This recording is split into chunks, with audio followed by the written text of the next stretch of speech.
while Magic is sorting out his mic here, I think we should just kick things off and maybe we'll circle back to some of the questions to get Magic's input a little bit later on. But I think, yeah, Helios, Blank, if you guys are good with that, we'll just kind of kick things off, start with some of the questions, and then kind of circle back to some of the more technical ones for Magic after, if we can get his mic working here. Yeah, we can hit on the things that we could talk about, even probably surface level of the technical stuff, but then if Magic gets it working, he can take a deeper dive and double click on some of it. Yeah, absolutely. Sounds good. Blank, just a note, it seems like you're a little far from your microphone. If you can speak up in there. Better? All right, so thank you everybody for coming out. This is community call number 3. Already having some nice hiccups, which is fine. You guys are very patient. Thank you for being here. And a bunch of good questions have been laid out, and so got some responses for them. We'll just go through kind of in order. There's definitely been some general questions about marketing as usual, which we'll get to. And some was also saying, who is the one who said this? About partners. Zane, you actually asked a lot of good questions. Thank you for that. Are there any, working with big partners, even if we don't have to say who, and just in general, what's the status of marketing and timing? And, Byron and Blank, what are you guys' remarks on that? Yeah. Okay, I'll kick things off here. And just to kick things off, yeah, thanks everyone for joining here. We just put out our Q1 update, and we included like a nice visual product roadmap.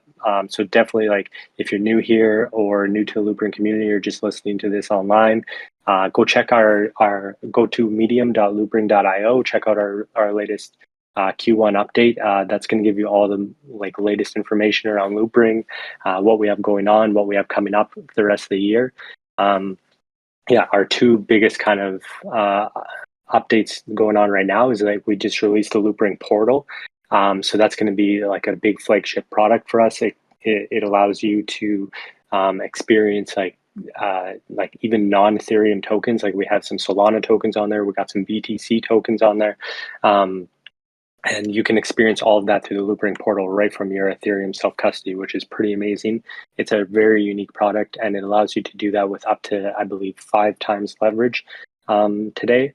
So go check that out. Give us your feedback. That's going to be a big one for us. And just this morning, or wherever you are, just a few hours ago, the Hecla testnet from Tyco just got released, and we've already got that out in the Loopring Smart Wallet. So set up your new Tyco wallet, bind your Loopring Layer 2 address, and you're going to be able to get some upcoming Loophead distributions through red packets and qualify for those. So we're going to publish a blog around the 2024 Loophead Challenge very shortly here, now that this new testnet is out. So yeah, those are kind of like the latest updates. So check out that Q1 update.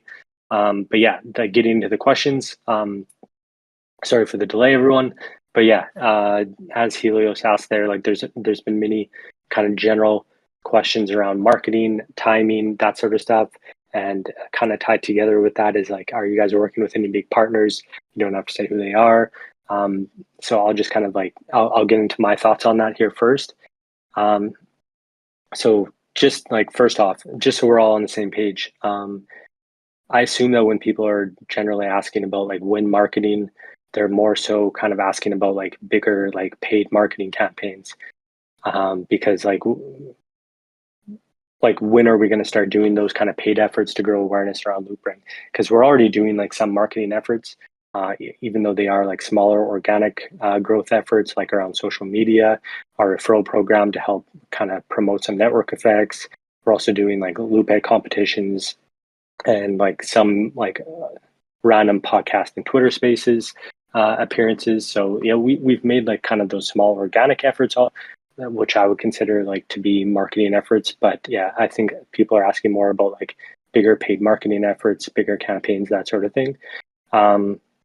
So yeah, just to kind of set those expectations, set proper expectations so everyone knows what's going on, it's important to understand like a major difference between Loopring as compared to some of the other projects in this space. Loopring issued its token back to the public back in 2017, so it's been like almost 7 years now.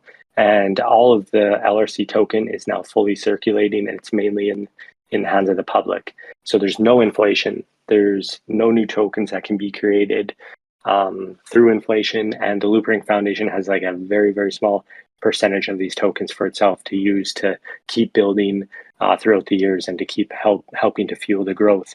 So compare this to other projects in the space, and like the ones that are doing these super large paid marketing campaigns, most of them have raised like large amounts of VC capital and or are issuing or have issued new tokens, and they've kept a large portion of this token, which they then throw onto the market in large quantities through inflation to help fuel their growth and acquire partners or use them for large marketing campaigns.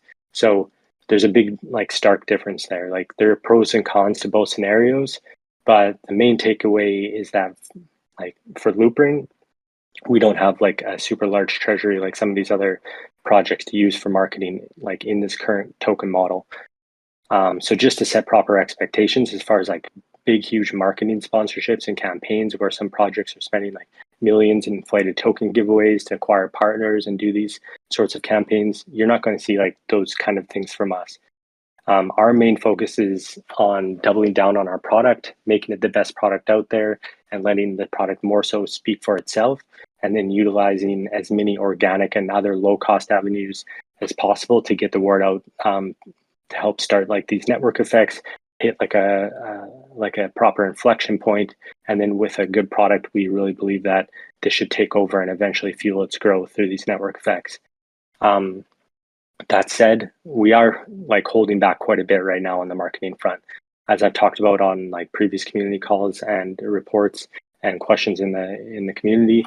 Like we want to wait until Loopring products like the Smart Wallet, the new Loopring Earned app, and other unique products like the new Loopring portal are widely available and easily accessible to all users on whatever network they're already on, which will be done through our multi-network effort. And then we're really going to push more on the marketing front. For example, like imagine today we go on Bankless podcast and we try to get the word out, and lots of users like what they hear and they want to download the Loopring wallet. And when they do, they realize that they need to have funds on Ethereum layer 1. They have to bridge those funds over to Loopring layer 2, and their funds are already on base, and they don't want to pay all that money to bridge them over just to try out the new portal. There's a lot of friction there, and that friction is going to cause a conversion rate of doing like a big podcast like that to be very, very low. Now imagine a second scenario where the same user downloads the Loopring wallet app because of the appearance on a big podcast, and they see that they can activate a wallet on Base immediately for basically free or completely free, and they start using the Base network where their funds already are. All they have to do is just transfer them over to a new wallet address very quickly for a fraction of a penny, and now they have a 10x better experience on Base through the Loopring wallet, and they have all this baked in quick access to other Loopring apps or the Loopring portal and things like that right at their fingertips. In this scenario, like the conversion rate of a podcast appearance is going to be much, much higher, as there's like way less friction for the end user and a big benefit for them to do so. With like this better user experience, like increased security options for their assets, smart trade agents in the future that are going to be automated and make their trading experience across like all of Base that much better.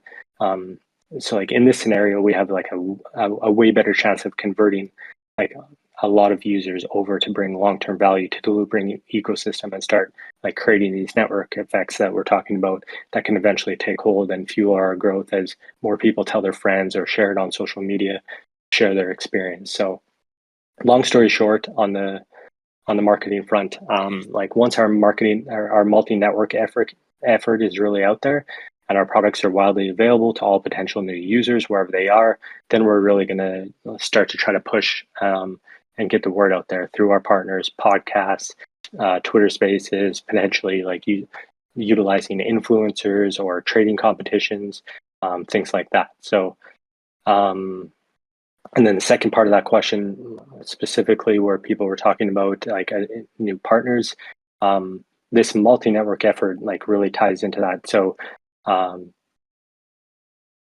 Obviously, like we're not going to announce like any of these partners ahead of time, but like as part of this new focus, it's going to be a main focus for our market, like from a marketing perspective. As we go multi-network, it's going to allow us to start working with a lot more partners. We're pretty isolated before, but like now, like through this new effort, like working with partners is going to be like a main focus of ours, and leveraging their audiences to help grow awareness of Loopring products.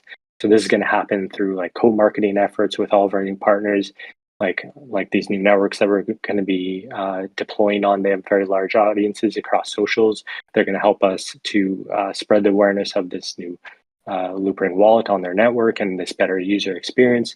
We're also going to be working with like major dApps to natively integrate them into the Loopring wallet.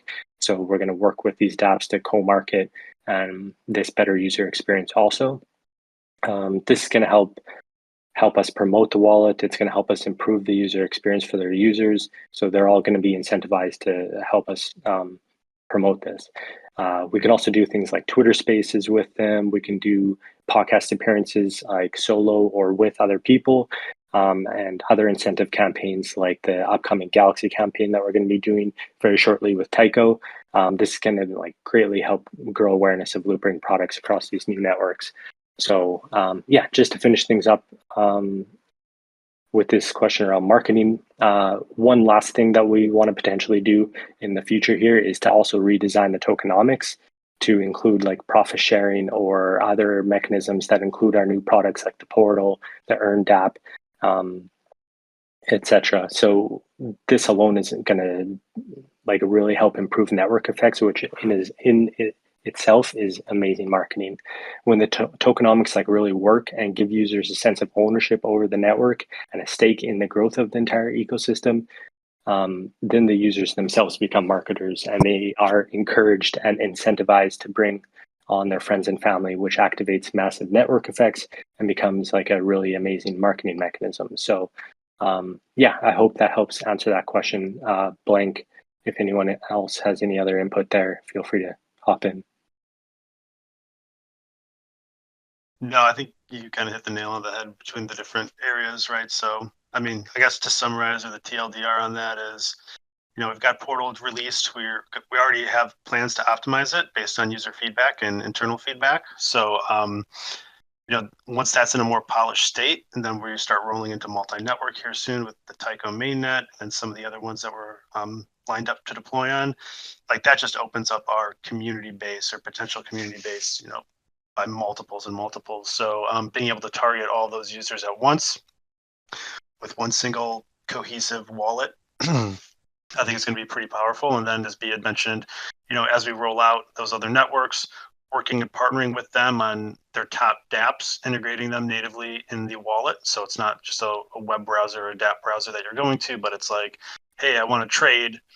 What's the most popular DEX? Okay, that one's integrated in the wallet. So now it just feels fluid and native. And if you want to pick between different ones and we integrate multiples, giving you all that flexibility to do so without having to go to, the different environments yourselves through dApp browsers or your desktop. So again, once we have all that in place, right, it makes a lot more sense from a marketing perspective to hit all of those different user bases at once, and then being able to benefit from that. So there's a lot more to come for sure.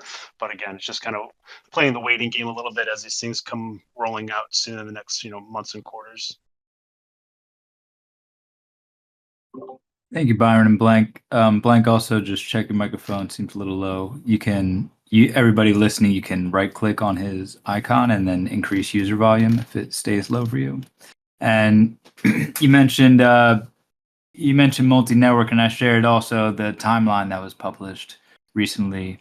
So we're looking at like around, Q2 right now. We're already launching on Tycho, as we see, but they also don't have the same, it's not mainnet. So it looks like around Q3 or Q4, there could be some mainnet launches like Arbitrum and Base and such. And good point about that in the beginning, Byron, about the token as well, that we're in a different position than a lot of players who have really high inflation, and for better or worse, that's just the situation. So let's move on to the next question. Again, Blank, if you just check your microphone. We got many questions around security. This one's maybe a little more toned to Magic, but perhaps you guys can speak on it. About stages, again, we spoke on this a bit in the last community call about the stages outlined by L2Beat, which is being taken up by the community. Very, very good. They got a lot of good ideas there, and about upgradability on the contract, about multi-sig and all this kind of stuff. So where are we at with Loopring as far as it relates to L2Beat? Currently, we are in stage 0, and what is the path forward in that regard?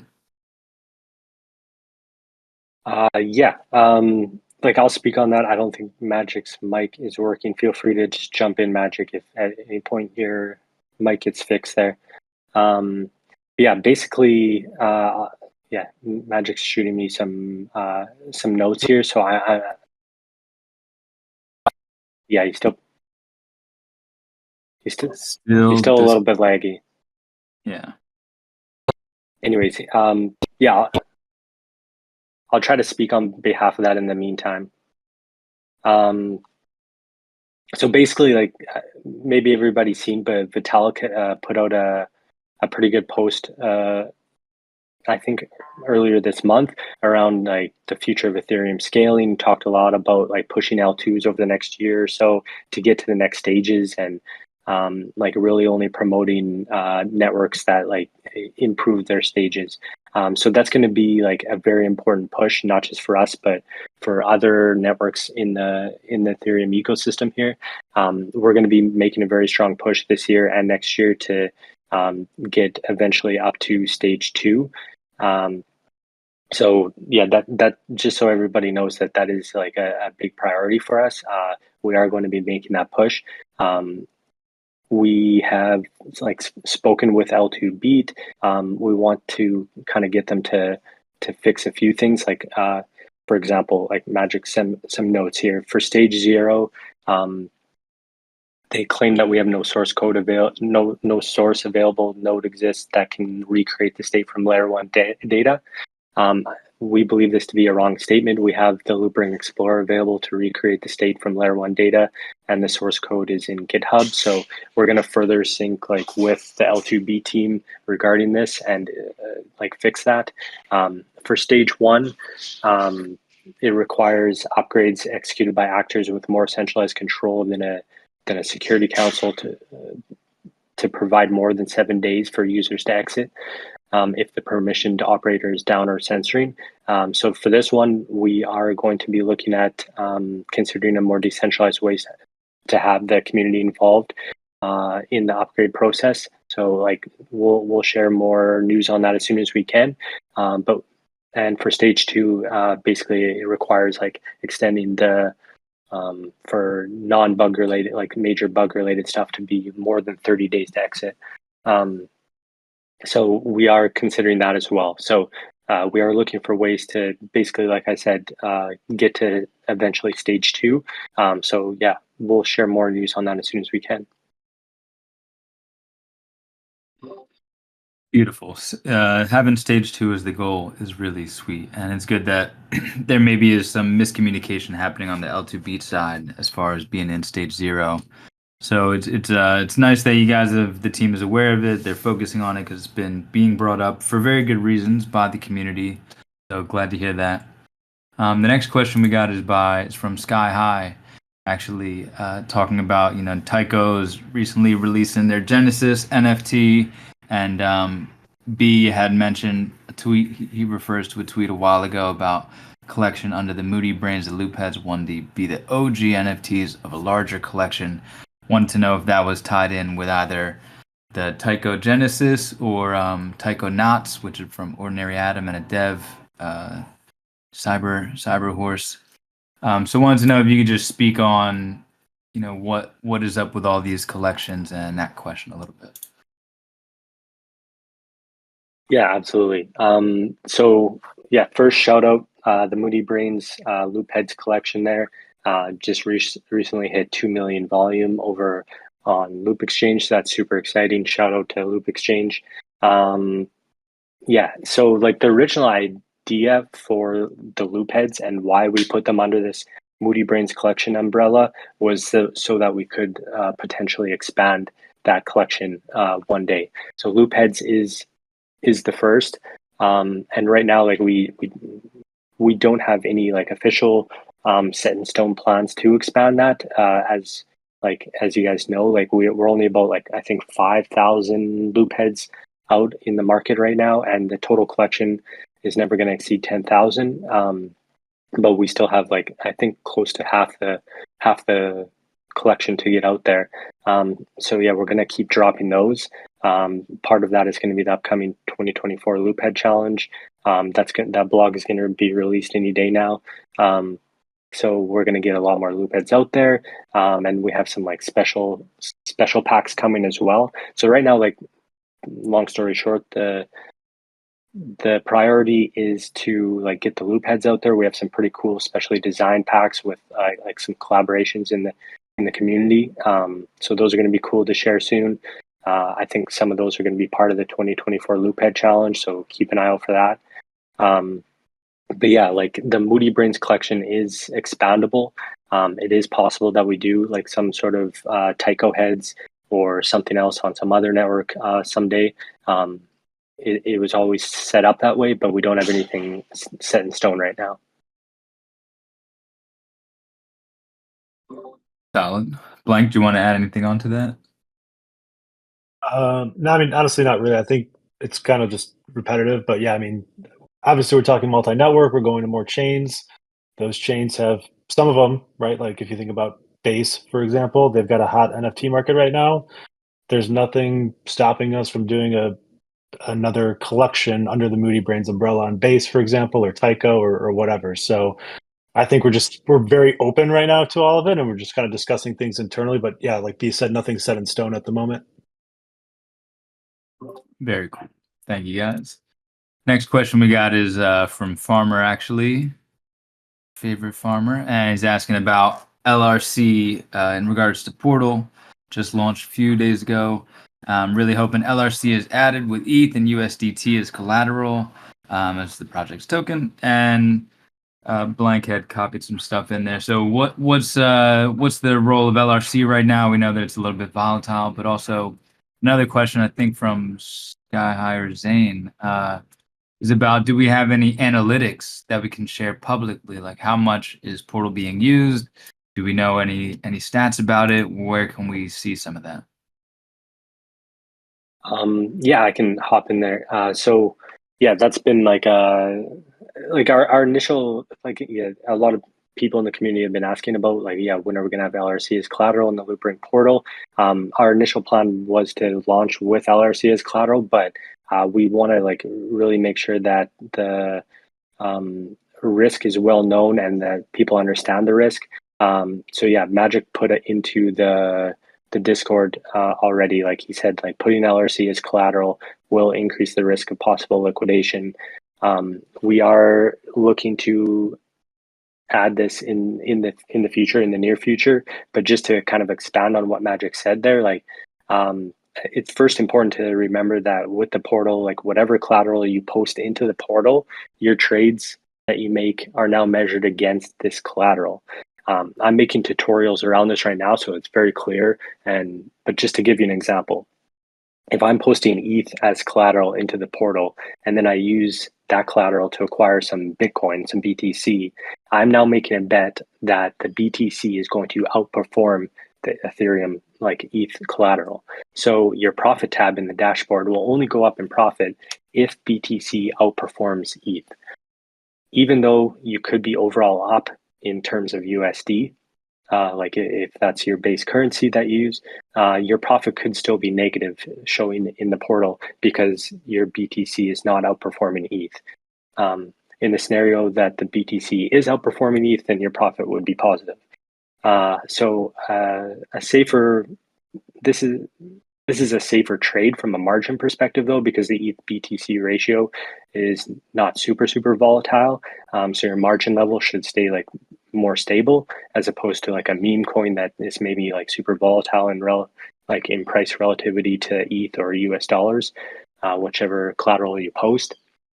But yeah, just so everyone understands this, like whatever collateral you post, whatever you trade into or whatever you put on leverage, you're being measured against your collateral. So for example, like if you post LRC as collateral and then you want to trade like some meme coin like WIF or something like that, and like let's say like WIF all of a sudden like hits a top and spikes down and LRC goes up, you're like that ratio of them going apart like that in a big way is gonna like really set you apart and like increase your chance of liquidation a lot.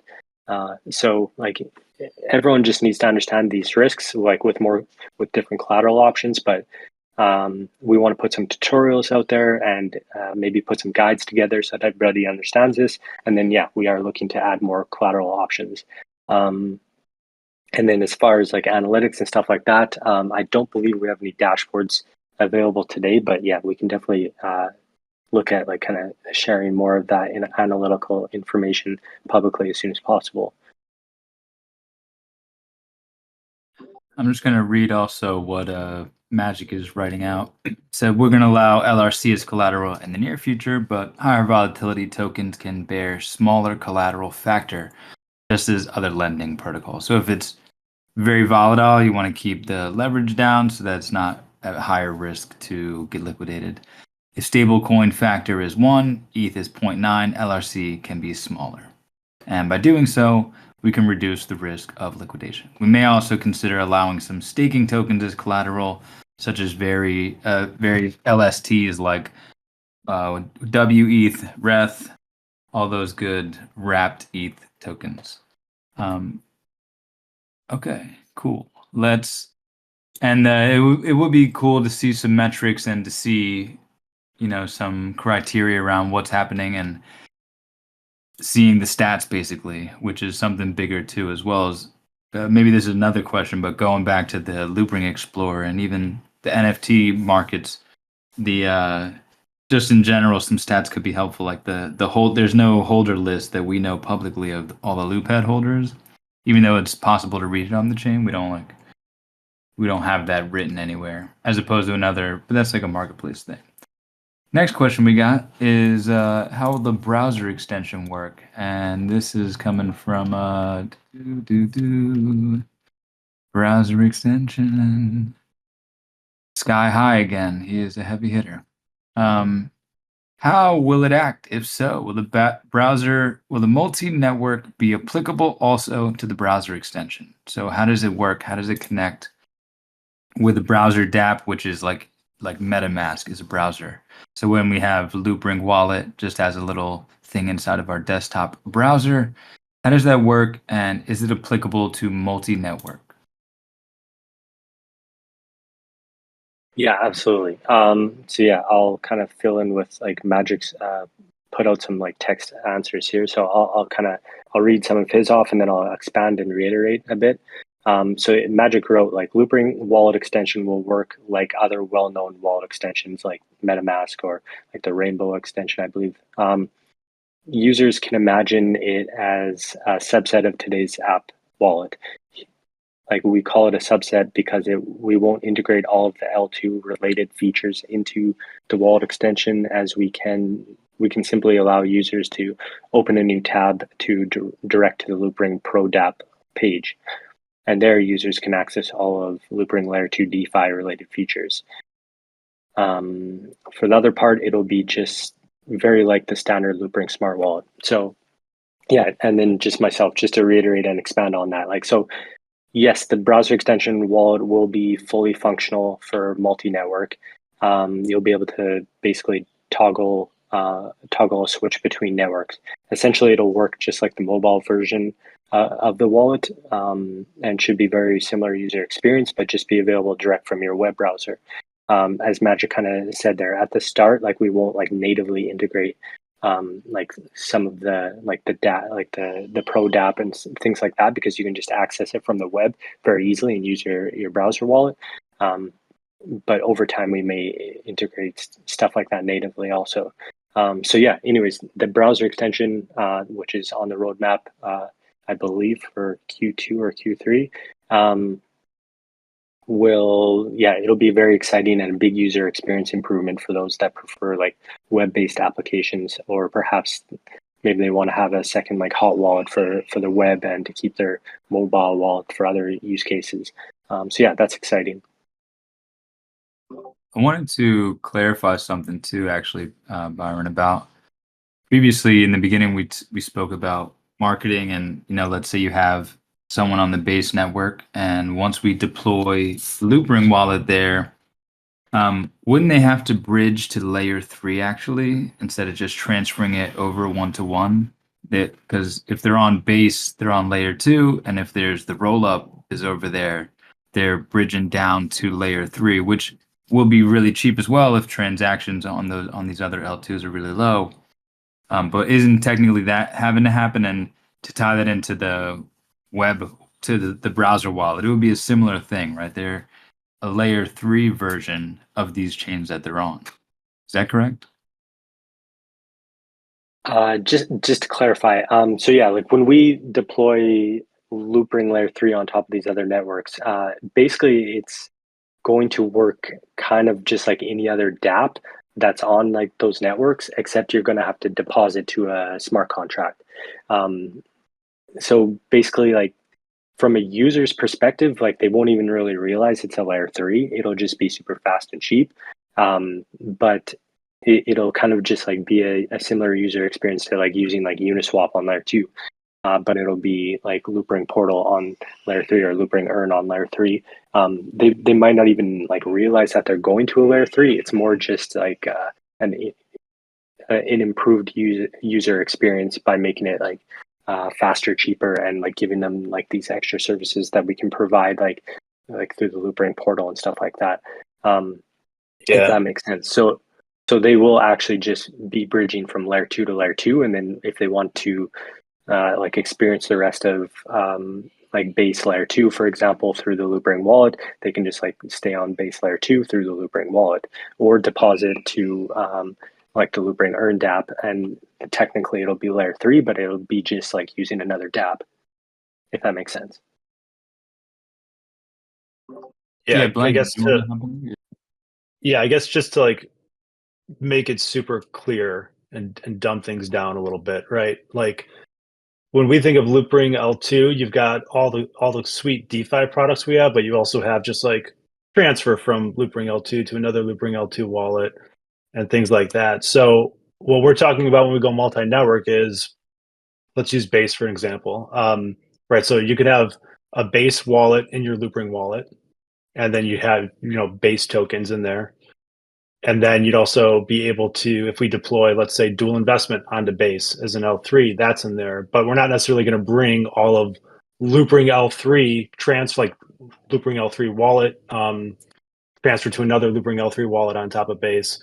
Like we're not necessarily going to bring all that functionality over to every chain that we go onto. It might just be, as being mentioned, dual investment or portal or something else where you're literally just saying, yes, I want to buy. I want to do like a USDT BTC dual investment. I'm depositing token for that investment for like 1 day or whenever the expiration is, and that's it. It's not the full Loopring L3 experience, right? It's more of a dApp-like experience on there. So just want to be clear what we're talking about when we're saying multi-network is that it's more so being able to have other chains within your wallet than it is deploying all of the Loopring protocol in and of itself onto every single chain. Really good point. Thanks for clarifying that. Magic wrote, we won't bring the whole Loopring L2 parentheses on top of an L1 user experience to other L2s, but may consider, like blank saying, dual investment portal. So it's I think that's a pretty interesting clarification, that it is that wallet is now able to be on all these chains as if it was an EOA wallet, and the specific products that are special to Loopring will be its own independent contract that you deposit into, which we already are having to deposit into a contract to use dual investment, to use portal, etc. And that product will be on layer 3, receiving the benefit of extremely low transactions being a layer 3. So thank you for that. That's actually pretty cool.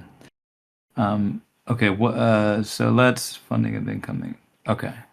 Anyone else have anything to say on that? I think we can move on. I'm glad we got some clarity on that. I The mean, yeah, next, yeah, just to reiterate one more time. Yeah, like the main point of what we're trying to do is bring like totally unique products to each new network. Like the Loopring wallet in itself is a very unique product. So we want to make that like the number one wallet across every network. The Loopring portal, super unique. Blocktrade, super unique. Our dual investment that we're building out in even a more decentralized way is a very unique product. Like we want to bring users products that they can't get anywhere else. We don't just want to copy paste like the whole Loopring layer 2 ecosystem, if that makes sense. yeah, I think that's really interesting. And then it still keeps Loopring's layer 2 valuable for its own reasons. The next question Exactly. we got is from John, and he asks about metrics. Today, metrics are abundant and attractive. However, the wallet currently almost has no metrics. So, good metrics could drive, a lot of daily use, a lot of activity, and would also give this, people would see this and be like, "Wow, look at all those metrics." It's imperative to have at least some basic metrics. We can't even tell for account value. So some metrics I think relate to the account itself. So it says rates of change, year over year, average price of tokens, more internal metrics of what that one wallet has done. Similar like we would see in a centralized exchange where we can see our average position, stuff like that, token holding, percent gain, those kind of metrics internally. What is the roadmap for that, and what is the view on internal metrics inside of the app for the wallet owner? Yeah, I can respond to that. So yeah, Magic wrote out an answer here, so I'll read that off, and then let's see. So yeah, he wrote. I think one good example of this is how DBank or like the Ravi wallet extension works. They provide asset change metrics per time access. Adding such metrics can enhance the user experience, while it also requires non-trivial effort on our end to implement it properly. First of all, we need to integrate the major DeFi protocols on the supported networks, because when users subscribe to certain DeFi protocols, for sure they're going to expect that assets can be counted properly. Using a simple AMM LP subscription example, we will need to be able to calculate the value of the LP in the time access. We also need to know the rewards collected. So even for a user that's just holding token assets, we will also need to track the balance change events for the user's accounts, and track the price changes in the time access. Only once all of these like metrics are available to us, a reasonable like asset-based metrics can be drawn up properly and put into the wallet, basically. So for sure, like over time, we're going to gradually add a lot more of these, but right now it's basically just like a priority and resource issue. So yeah, just to clarify, like there's a lot more on this front that we want to do. It's just like a priority and resource issue at this point, but you'll see us gradually roll these out over time.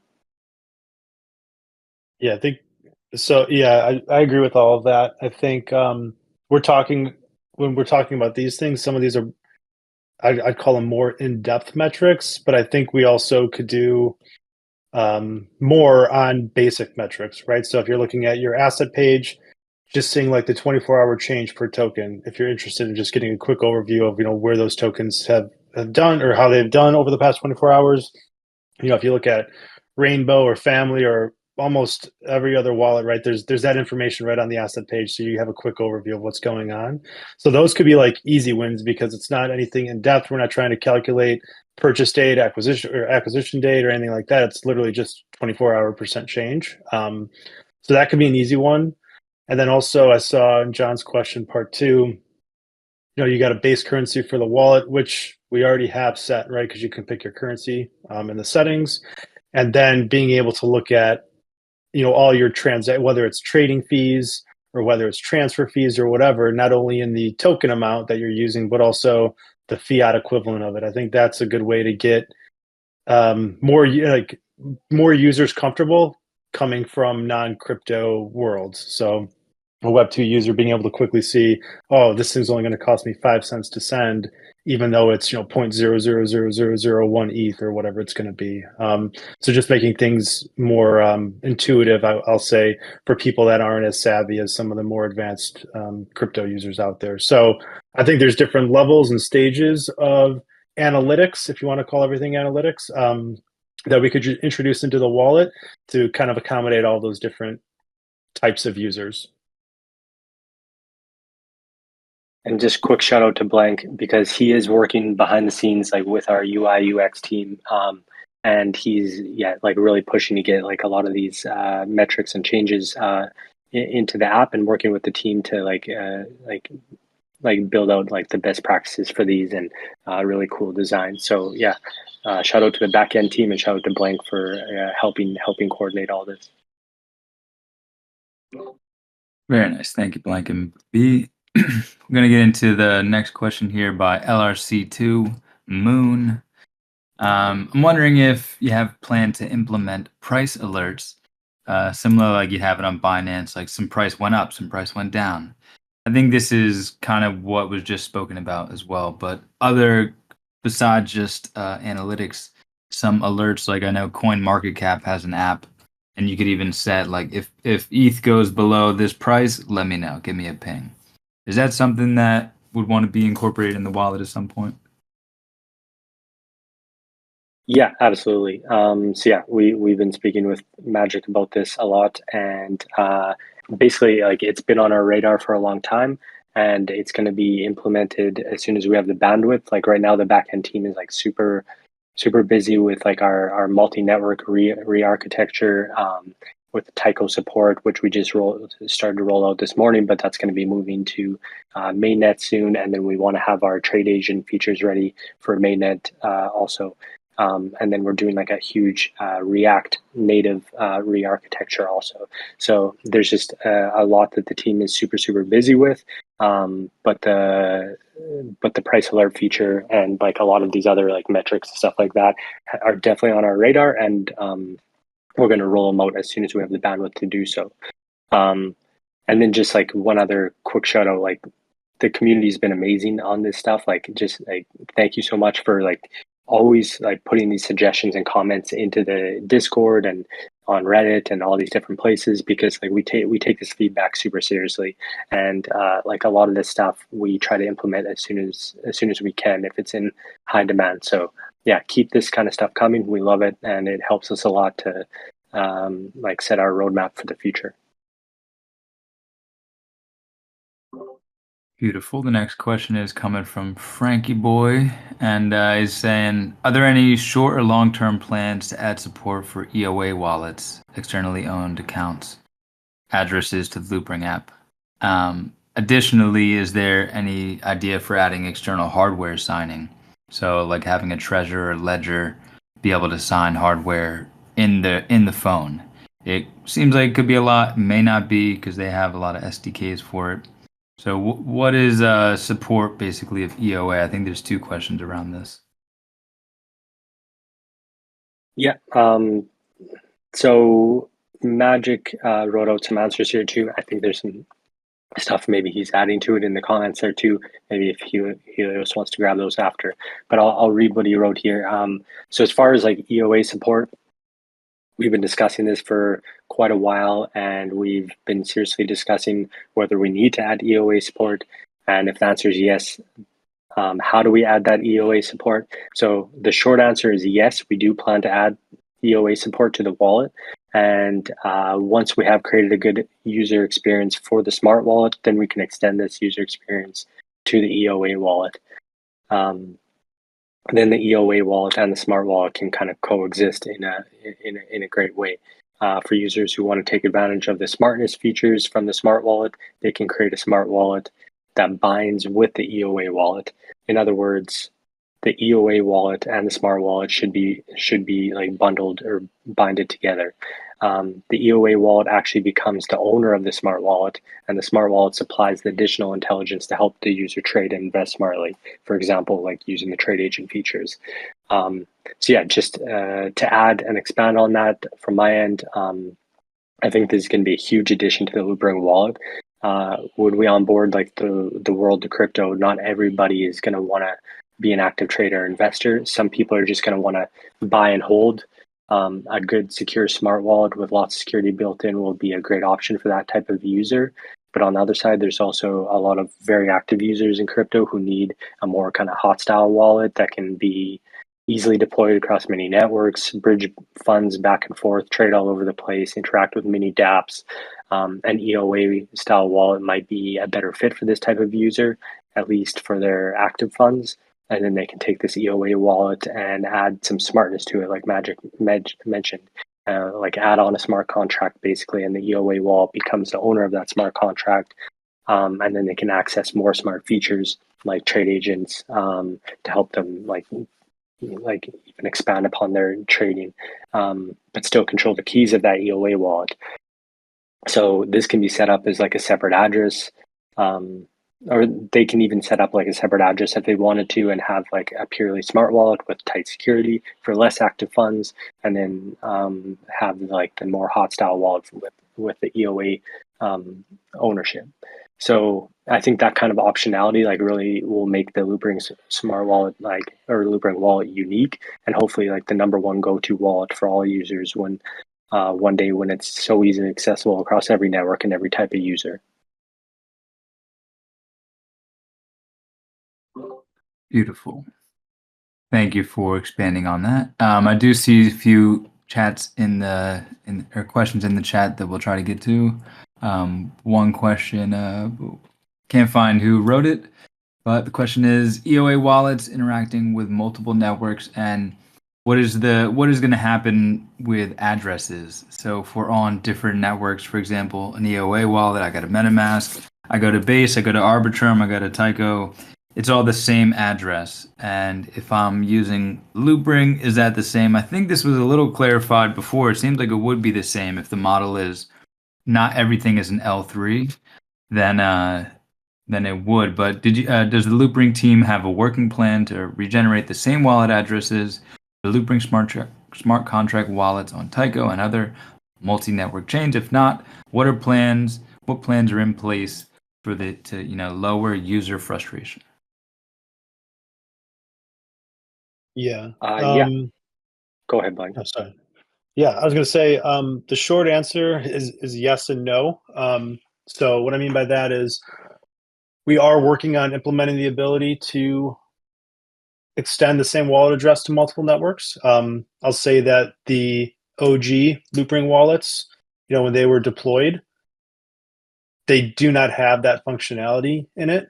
But once we go with Tyco mainnet, and we're going to release a new smart wallet that's based on account abstraction. And then the Ethereum mainnet version of the wallet is also going to have that. I think we've talked about it before, but we had our audit, which came back great. I think there were like some small things that needed some tweaking, which we adjusted. But long story short is we should be able to deploy account abstraction on Ethereum as well. So these newer wallets that you're going to spin up will have the ability to extend the address to all the different chains that you are going to be able to access within the Loopring wallet app. Again, just those older smart wallet contract wallets will not be able to have that benefit. So yeah, just to kind of like summarize and clarify, yeah, like basically all new wallets, like with this new account abstraction wallet, starting with Tyco, will have this feature. You'll be able to replicate your address right across every network. So that's huge news.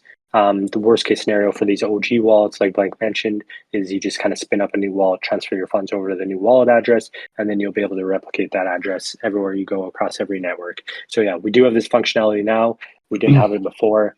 But yeah, all new wallets moving forward will have that. So that's super exciting. And I think that question also came from Frank. Shout out Frank, who just got voted in as our most recent OG. So we will announce that shortly too. Congrats, Frank. Well deserved. One thing I'll add to that, since I'm sure at least one person is wondering, right now, you guys probably know that the Loopring ENS is non-transferable. So if you are really holding dear to that and hoping you could send that out to a newer version of the wallet or the one that is accessible across multiple chains, we don't have an answer for that yet, to be honest. So just know that we're thinking about it. We understand that people probably want to do it. We just don't have a firm answer for that question yet. Thank you very much. And yes, thank you, Frank, for those two solid questions. I see Magic is just lighting them up in the chat. We got another question about EIP 3074 from Zane as well.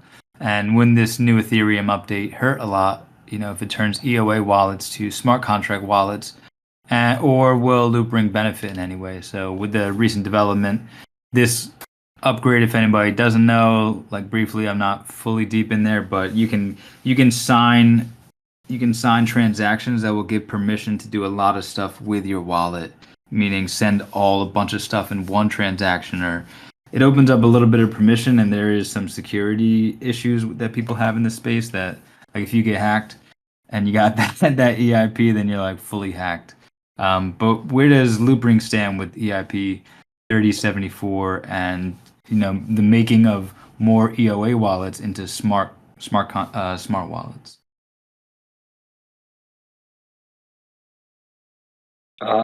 Yeah, I can try to speak to that. Magic wrote some stuff out here as well. Maybe Blank can better expand on this. I'm not sure, but like just to kind of summarize, like we do have plans to support the EOA wallet, which we just talked about. So all the features developed around EIP 4844 and the extended smart contract features, like the trade agent feature, we will try to create like a similar user experience for the EOA wallet directly with the new EIP 3074. So in other words, like both these EIPs actually improve the Loopring ecosystem. So the EIP 4844 helps with the smart wallet, and the EIP 3074 is going to help with extending our EOA wallet, which we plan to support.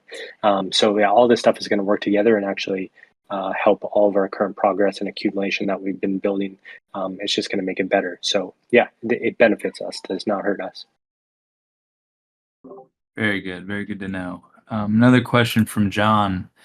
Since we got, we're trading leverage cash, having stop losses and automated trading bots integrated would be great. In regards to Portal, yes. Will trading bots or notifications be coming to the Portal? Stop losses, OCO orders, grid trading, things to help with better trading as far as Portal, or are the trading bots outside of the Portal, outside of the leverage environment? Yeah, so just to be clear, like the smart trade agents that we're building out, they work. They're based on smart contracts, so it would only work. So it's going to be, yeah, like we're going to deploy these smart contract wallets like on Base, on Tyco, on the Arbitrum, like on all these other networks. And the main benefit of these smart like trade agents is going to be using them to trade across like different dApps, DEXs, and stuff like that on these like different L2s. So we can extend that like similar functionality to like. The reason it doesn't like work for the Loopring portal, for example, is because the Loopring portal is like we're using our relayer and like arbitrage for that basically. So like we have to hedge, like anytime someone places an order on Loopring portal, we have to hedge that order on the SEX that we're getting the liquidity from. So it's not like executed through a smart contract.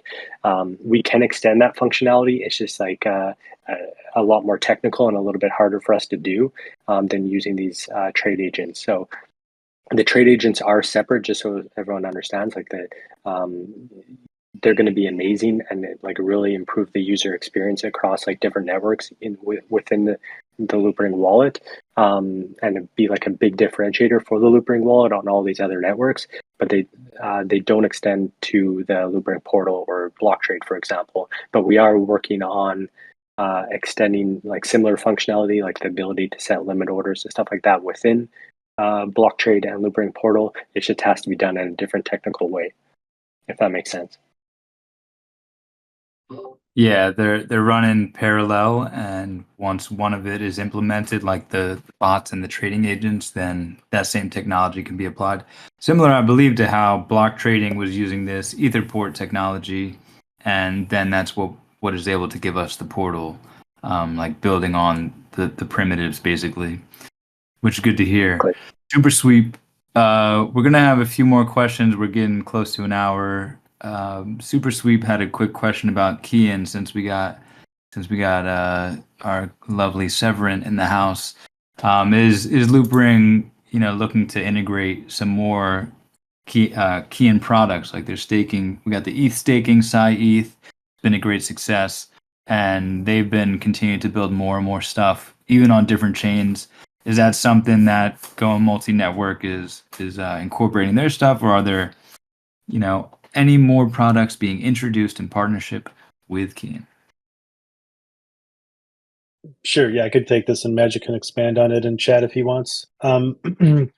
I'd say, yeah, in general, I mean, we love having Kian as a partner and directly baked into the wallet. I think a lot of our users appreciate it. I mean, if you compare the APY there or versus what we have in like the other vendors, we're not trying to say that they're not doing a great job, but they're working within their confines of how they set up staking. But the attractive APY that you can get from Kian's crazy. So it's great to see that out there. And that being said, I mean, we're always happy to do more with them and look at the other products that they're working on. I know that stablecoin, the newer version of stablecoins coming out with PayPal USD. So, we're talking right now about giving our users the option to still use, USDC, USDT through Loopring. And then, we could do that conversion and invest into the vault or deposit into the vault, and then give back the user the correct staked version of that ETH or the stablecoin. So, I mean, there's definitely things that we're talking about and working on, and we're happy to extend it out to the other vaults. I think now that we have the one in place and it's working well, we kind of already have a solid foundation around it. So doing it for others should be, I wouldn't say trivial, but it's, we got most of the legwork done already. So that's talking about the Ethereum version, or what's available through Kian through Ethereum.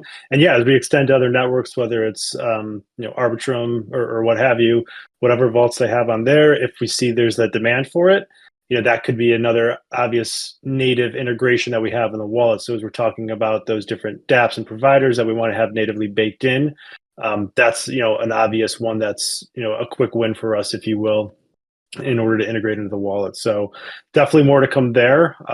Like I said, they've been a great partner so far. So we're looking forward to it. Very cool. Magic, if you can hear, I'm going to get into this question by Iron Monkey. He asked earlier, let me scroll up. Will the base rollup aspect of Tyco/other L2s play into Loopring's multi-network L3? Just wanted to clarify, Iron. Based rollup refers to when the validators are the Ethereum layer 1 validators. So it's not about multi-proof, which I think is what you responded with.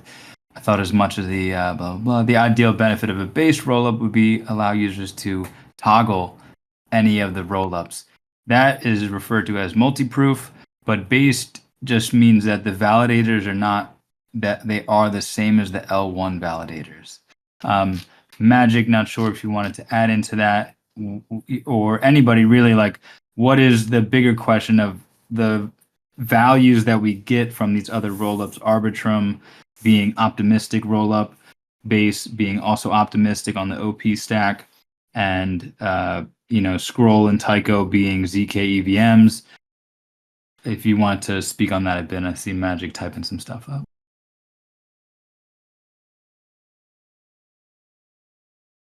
Yeah, I think like Magic is responding to some of that in the chat. Like maybe if someone wants to read it off later, but like just my thoughts on that. And I think Magic just wrote there. Like we like from our perspective, like we're pretty neutral on like whoever the underlying layer is.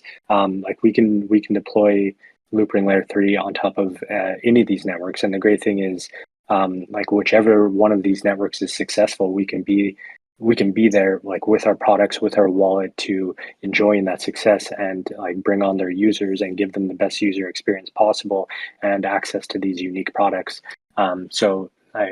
If that helps answer it in any way. Yeah, thank you, Byron. So, Iron, basically, whatever is going on in those other chains, then Loopring just inherits all of that, and it just becomes a very specialized wallet option on that chain. So Magic writes, Loopring as a layer 3 can build on any EVM compatible layer 2, even Binance Smart Chain. So if it's optimistic, OP, zero knowledge, or BCR, which is the multi-prover rollup, it's all good basically. So whatever benefits those rollups have and peculiar, specialties and optimizations that those rollups have, then they kind of trickle down to the layer 3.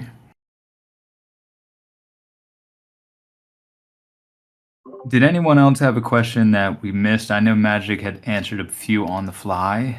Z was asking some questions that got answered. Was there anybody that wanted to come up on stage and ask a question? We can have maybe one or two questions if you want to raise your hand and come on up, or if you just want to type them if I missed it. If you want to ping back where it was, feel free. Give you some space now here.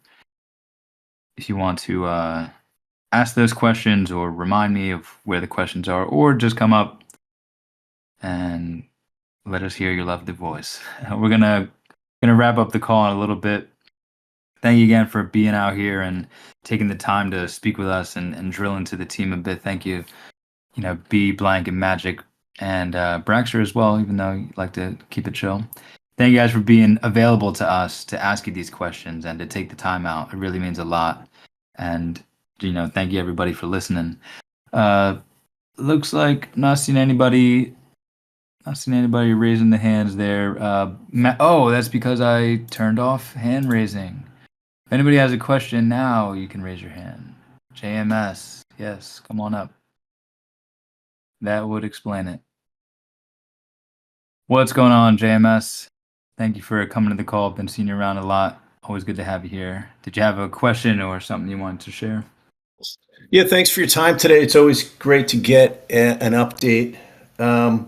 You touched on a couple things earlier. Favorable tokenomics, no chance of dilution.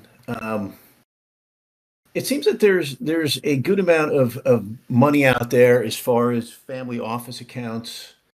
Some people who control these funds are possibly older people, a little less tech savvy. But if you look at the tokenomics, you have a $350 million market cap. There's 1.4 billion circulating coins. You could have the entire float of this 300 people holding $1 million each at these levels. I guess what I'm trying to get at is, what is the explain Loopring so a kindergartner can understand it pitch on Loopring? What's the elevator pitch to kind of entice some of these family office people looking for uncorrelated assets to invest in? How can you get your message out to the older crowd who doesn't quite grasp exactly what your goal is? What's it in a nutshell? I'd love to hear somebody who can explain that a little better than myself. What you would say to a person who is looking for a simpler explanation of what exactly it is that Loopring does. Great question. I mean, our tokenomics are not exactly where we want them to be today. I think they can be improved upon. And we're having those discussions behind the scenes all the time on how we can do that. But I like the long-term goal for LRC is to make it a very high utility token, but that basically represents like a piece of the Loopring ecosystem. So to own LRC is to own like a piece of the Loopring ecosystem, and then everybody has ownership and has the ability to help grow the network and experience the rewards of the growth of that network. So like, just to be clear, like the token is not in our control. It's like mainly circulating. Like we're like the Loopring Foundation is just like a piece of a large ecosystem. But like also like there are like you kind of touched on, there's some favorable like tokenomics, like as it stands, is that there are no ability to like create more LRC tokens. So like everything's out there. There's no like massive inflation cliffs coming or anything like that. It's all circulating. So from that perspective, it's pretty favorable. And to dive a little bit more in, with a lot of the change that we're seeing with like multi-network, with bringing in EOA, there's a lot of these things that had been kind of intended for the wallet to be a super app. With all that in mind, what would you say, or if Blank and B and maybe Magic, if you want to type something, that with all these changes that have been going, it could be from the outside, someone may seem like, well, what are they actually doing? Everything is changing all the time. And for us in the community that we've been seeing so much of it, it's kind of, to me at least, it's becoming more and more refined. Like, what are the use cases of this wallet? Who is this wallet for? What are the things this wallet is going to do? And so I think part of JMS's question is also, with the changing landscape of what features and what pieces of the wallet there are, what would you say is like a concise thing of what this wallet can be? And Loop says, be your own bank. That's his statement. That's it right there. Like basically the long-term goal, like I know that when you zoom in and you look at the short term, it kind of looks like everything's changing. Maybe it looks like it's going in different directions or something like that. But it's all working. If you zoom out, it's all working towards the same end goal. Like the Loopring wallet should be your end all be all, like one-stop shop, like super app. Like it's basically exiting the traditional finance world, entering the crypto finance world. It's a new financial system on crypto rails, and like the end goal should be that like you should be able to download this Loopring app and you should be able to do everything that you can do in this new financial system within this one app. Everything, all the complexity should be abstracted away in the end. Like nobody should like even have to understand what a layer 2 is, a layer 1 is, a layer 3 is. No one should, the end user should not care about that and or even be aware of that. Like it should all be abstracted away. It should be super simple, and you should be able to do everything in this new financial world on crypto rails from this one app. That's basically it. Like just like serving everything up to the end user on whatever network they are, everything that they need to do all in one place, and just truly be able to be your own bank. Yeah, I guess I would just add to that and say I absolutely agree with the super simple part, right? Like if you think about it, long-term goal or a high-level view, right? You download this one app. You could either transfer money from a SEX if you want, but even if you don't want to do that, right, you can onboard or on-ramp from one of the providers that we're working with and any new future ones that we add. And then, whether you want to be on Ethereum, whether you want to be on Base, Arbitrum, BSC, whatever it's going to be, right? You don't even need to know what the popular dApps are, because if we build the popular ones natively into the wallet, you see that you can just stake ETH. You don't need to know, where do I need to go? What's, where can I find out the best APR, APY, or whatever? If you're not a sophisticated trader, and we have smart trading bots and we kind of help you, and you can copy people's strategies that are successful, it's kind of like, I don't want to say dumbing it down, but it's having like a simplified version of all of that, but still giving the advanced or hardcore users the option to build those trading strategies, or connect their wallet to a different dApp that might not be built in, and have all that flexibility and all that functionality right at your fingertips. If you look at a lot of the wallets today, it holds your crypto. That's great, but after that, it's I got to scan this QR code to access this dApp, or I've got to use their dApp browser and figure that out, and I still have to know which ones I need to go to. So we're just trying to kind of bake all of that in, or as much as we can that makes sense into the wallet, but still give you that full freedom and flexibility to connect to the dApps that you want to connect to on whatever chain you want to connect to them on. So that'd be kind of my spin on it too.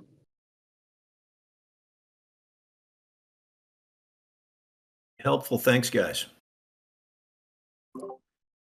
Thank you, Thanks for the JMS, for question. coming up. Okay, FM, did you want to hop up here, final? Could be the last one, if not. If not, all right. All right, so I think we could end that on a high note. Very good rounded question, guys. Thank you all for also sharing. Oh, one more question. Any for the holy hell?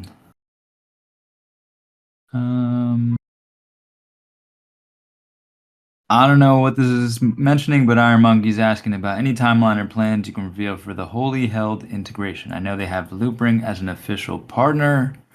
FAQ plus have an SDK wallet integrated directly in their smart contract. I think crypto card would be really elevated. The whole basically like a crypto card where you can have a debit card that's using your yeah, I mean, Blanker Byron, do you know about this or feel to speak about this? Is this some alpha that Iron's bringing to us? I'll be honest. I need to get up to speed on this. I'm not super familiar with them specifically. We have been talking to Revolut a little bit, but again, no firm steps there. But we understand the need, right? Like people would enjoy having a crypto card. They can use a card and just pay for stuff using that. So it's just when we have the right resources and timing and priorities, we're definitely interested in doing something like that. But as we kind of, and I know it's probably getting drilled into your head, but the multi-network optimizations around some of the newer products that we're working on, that it's like, and like re-arcing a lot of the back end and rewriting a lot in React Native. There's a lot going on behind the scenes, and some of it are really cool features that you get to play with, and then some of it is rebuilding and kind of resetting up the foundation for some of this stuff. So it's not as sexy, if you will, but it needs to happen so we can really do the whole multi-network thing. So all that being said, there's a lot of stuff and work being done right now on some other things, but as those projects start to wind down, we can start looking at some of these other things that you guys are interested in, like the credit card purchase or whatever. So more to come there. Just nothing solid right now at the moment. Great. And last final question by FM. Is there any ideas? I think this was not directly discussed, but saying that there's opportunity within the Moody Brains franchise to do some more stuff, but it's still it's not concrete at the moment. He's wondering if there's any plans for Loopheads, and other chains you can stake NFTs and increase the APY for LP. Part of this problem is Moody Brains is FM is that there are no tokens to give out, so it makes it more difficult to have these incentives. So some of these projects, they have a lot of incentives. But just generally, what are some ideas? Are there any ideas for these kind of using Loopheads in different ways? Yeah, just to touch on that a bit, like we do have some utility and other like incentives that we are working on behind the scenes for Loopheads or Moody Brains. So yeah, like there's keep an eye out for that. Like there's not too much we can discuss today, but like yeah, different incentives. Like if you're holding a Loophead, maybe you have like some different VIP privileges within the app, like maybe some decreased limits or increased rewards or like different things like that. So yeah, there's a lot of things that we are discussing behind the scenes and want to implement. So yeah, join the Loophead Club. Amazing. And if you do have a Loophead, you can go to Collabland Join, the one channel. And it's sometimes a little shaky, but just keep on trying because you're strong. And you keep on trying and you'll link it up and you'll be able to see the club chat and the club forum we got over there. As well, there's a few more days left to buy a raffle ticket if you want for the Tycho Genesis NFT. They're gonna give out 150 of their NFTs to Loophead holders. So I wrote a tutorial in the Loopheads Club chat, which is public, which you're allowed to go check out. And all right, so I think we should. Yes, Hecla, thank you. I say let's close the call. Thank you, Byron, coming up. Blank, Magic, you're here with us. Typing wise, thank you for spending your time. Braxter, for your presence. I want to thank everybody on the call. If you're listening to this later on as well, thank you very much for coming out. My name is Helios. I'll be around LPT. Byron and Blank, did you have any final words you want to make? Yeah, just a big shout out and thanks again for everyone that comes out to these community calls. It's amazing just to see all of your avatar faces and just hear your feedback. It goes a long way. It helps us to really develop our roadmap for the future and yeah, make the adjustments that we need to make. So like we really appreciate all of you. Yeah, just echoing that. Definitely appreciate you guys coming out and hitting us up in chat with all the different suggestions or thoughts that you guys have. I know some of them are more serious and advanced, like talking about the stage 1 to 0, 1, and 2, and some of them are, hey, it'd be cool to see this little thing in the app too, that we'd like to see. So we appreciate all of those, and we actually, no joke, we have them all jotted down. It's again just priorities, but we are keeping a running list of things that we want to work on, and a lot of it comes from you guys. So definitely appreciate all the feedback that you guys give us and all the support along the way. So thanks. Thank you, everybody. We will see you next time. Thanks all. See you.